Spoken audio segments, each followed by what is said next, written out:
Welcome to Bharat Vandan classes.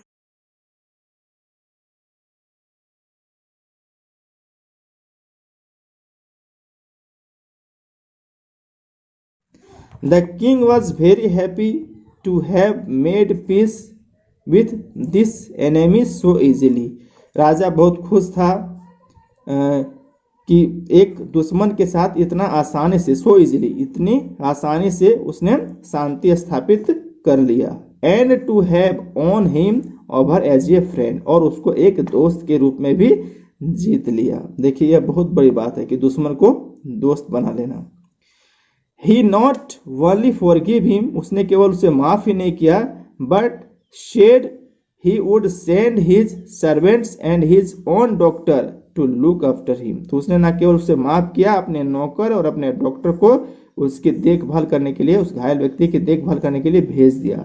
And he promise to give back the man his property, और उस आदमी का जो प्रॉपर्टी राजा ने लिया था उसे भी वापस करने का वादा कर दिया। चलिए आगे हम लोग देखते हैं। यह एक एजुकेशनल वीडियो है, इसलिए इसे अंत तक देखना आवश्यक है। अब कहानी थोड़ी सी है लेकिन अंत बहुत ही मज़ेदार है और बहुत ही सीखने के लिए जो आपको लाइफ टाइम काम देगा। तो चलिए देखते हैं आगे। फिर लिविंग द ऑनडेड मैन, उस घायल व्यक्ति को छोड़ते हुए, the king went out of the hut, तो राजा जो है उस king went out of the hut, तो झोपड़ी से बाहर निकला। And looked around for the hermit, और चारों तरफ साधु के लिए देखा कि साधु किधर है, मैंने उनको ढूंढा। बिफोर गोइंग अवे, जाने के पहले, he wished once more to get answers, वह चाहता था कि एक बार वह उनसे मिल ले और उत्तर पूछ ले। आंसर्स टू हिज क्वेश्चंस, उसके जो प्रश्न थे उसका उत्तर पूछ ले वो, क्योंकि कल उन्होंने बताया नहीं था। The hermit was on his knees shoving seeds in the bed that had been dug the day before, एक दिन पहले जो गड्ढे खोदे गए थे उस पर वो जो साधु था अपने घुटनों के बल, on his knees, अपने घुटनों के बल पर मतलब बैठ करके उस पर सीड बो रहा था। सीड मीन्स बीज, बीज बोना, सो मीन्स बोना। The king went up to the hermit, राजा साधु के पास गया। एंड सेड, और कहा, फॉर द लास्ट टाइम, अंतिम बार, I beg you to answer my questions wise man, कि बुद्धिमान व्यक्ति या सज्जन पुरुष या महात्मा जी, मैं अपने प्रश्नों का उत्तर आपसे चाहता हूँ, है ना। मैं आपको अनुरोध करता हूँ आपसे कि मेरे प्रश्नों का उत्तर दे दें। चलिए ये अंतिम पाठ है, देखते हैं। You have already been answered, said the hermit. hermit ने कहा कि तुम्हें उत्तर मिल चुका है। Still bending down to the ground, ground में अभी तक झुका हुआ था, और उसने जवाब दिया। And looking up to the king as he stood before him, क्योंकि राजा उसके सामने खड़ा था इसलिए राजा की तरफ देखा, उन्होंने देखा लेकिन उठे नहीं, और वैसे बताया कि आपको जवाब मिल चुका है। You have already been answered. How have I been answered, मुझे किस प्रकार जवाब मिल गया है, मुझे कैसे जवाब मिल गया है। व्हाट डू यू मीन, आपका मतलब क्या है, मतलब अर्थात आपके कहने का मतलब क्या है। डू यू नॉट सी, क्या आप नहीं देखते हैं। रिप्लाइड द हर्मिट, हर्मिट ने कहा, if you had not pitied my weakness, यदि तुम मेरे कमजोरी पर, या यदि आप मेरी कमजोरी पर दया नहीं करते, पीटी मीन्स दया करना, इसी का पास्ट रूप है, यहाँ V2 है या V3 है, तो यदि आप दया नहीं करते, and had not dug this beds for me, और मेरे लिए इन गड्ढों को नहीं खोदते, you would have gone away, तो तुम जा चुके होते। अर्थात अगर वो साधु पर दया नहीं करते तो गड्ढा भी नहीं खोदते, और गड्ढा नहीं खोदते तो वो जल्दी लौटते, और जल्दी लौटते तो उसका दुश्मन वहां मारने के लिए तैयार था और उसकी हत्या आसानी से हो जाती। कहने का अर्थ है कि वो आप जो मेरी मदद किए वो सबसे बेस्ट काम था। आगे हम लोग देखते हैं। अगर आपने पिछला वीडियो नहीं देखा है तो उसका लिंक डिस्क्रिप्शन बॉक्स में रहेगा, और आई बटन में भी मैं इसका लिंक दे दूंगा, आप उसे देख लीजिएगा। और इंग्लिश ग्रामर के भी वीडियोस जरूर देखें, अपने दोस्तों को भी बताएं, दोस्तों के भी शेयर करें और लाइक करें। तो क्या कहता है कि not pitied my weakness study and had not dug this beds for me, यदि मेरे लिए नहीं खोदते तो you would have gone away, आप जा चुके होते कहाँ, इस दुनिया से।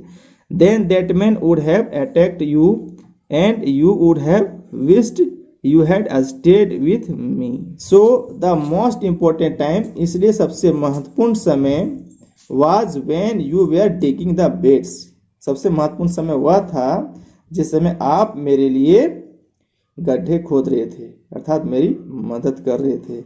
And I was the most important man, और मैं जो है सबसे महत्वपूर्ण आदमी था। And to do me good, और मेरे लिए अच्छा करना, was your most important business, आपका सबसे महत्वपूर्ण काम था। क्योंकि राजा का वही तीनों प्रश्न था कि कौन सा सही समय था, तो जिसमें मदद कर रहा था वो सही समय था। कौन सा महत्वपूर्ण व्यक्ति चाहिए या कौन सा व्यक्ति महत्वपूर्ण है, तो वो साधु महत्वपूर्ण है उस समय जिसमें वो मदद कर रहा था। और कौन सा कार्य महत्वपूर्ण था, तो मदद करना। आफ्टरवर्ड्स, इसके बाद, when the man ran to us, जब व्यक्ति हम लोग के पास दौड़ करके आया, the most important time was when you were caring for him, तो सबसे महत्वपूर्ण समय वह था जिस समय आप जो है उसकी सेवा कर रहे थे या उसका ध्यान रख रहे थे। Because if you had not dressed his wants, क्योंकि यदि तुम या आप उसके घाव को नहीं मलहम पट्टी लगाते, पट्टी नहीं बांधते, he would have died without having made peace with you, तो वह मर जाता बिना तुमसे शांति स्थापित किए हुए, अर्थात तुमसे फिर बिना युद्ध को शांति में बिना बदले वह मर जाता। So he was the most important man, इसलिए उस समय वह सबसे महत्वपूर्ण व्यक्ति था। And what you did for him, और जो तुमने उसके लिए किया वह जो है was your most important business, वह तुम्हारा सबसे महत्वपूर्ण कार्य था। रिमेंबर देन, तो हमेशा याद रखना, रिमेंबर देन तो याद रखना, there is only one time that is important and that time is now, कहता है केवल एक ही समय महत्वपूर्ण होता है, वह समय है नाउ, मतलब अभी, है ना, जो करना है अभी कीजिए, है ना, अभी का समय महत्वपूर्ण होता है, अर्थात वर्तमान महत्वपूर्ण है, किसी भी महत्वपूर्ण काम करने के लिए इंतजार नहीं करना चाहिए। It is the most important time because it is the only time we have any power to act, और यह महत्वपूर्ण इसलिए है, प्रेजेंट टाइम इसलिए महत्वपूर्ण है क्योंकि यही एक ऐसा टाइम है जिस पर हम जो है कुछ कर सकते हैं बदलने के लिए। Only time we have any power to act, जिस पर कुछ करने के लिए हमारे पास शक्ति है, क्योंकि जो बीत गया है उस पर हम कुछ नहीं कर सकते हैं पास्ट टाइम के लिए, और जो आने वाला समय है उसके लिए भी हम पहले से कुछ नहीं कर सकते हैं, अर्थात हम कर सकते हैं काम किस में करते हैं, प्रेजेंट टाइम में। तो प्रेजेंट टाइम में नाउ इम्पोर्टेंट है।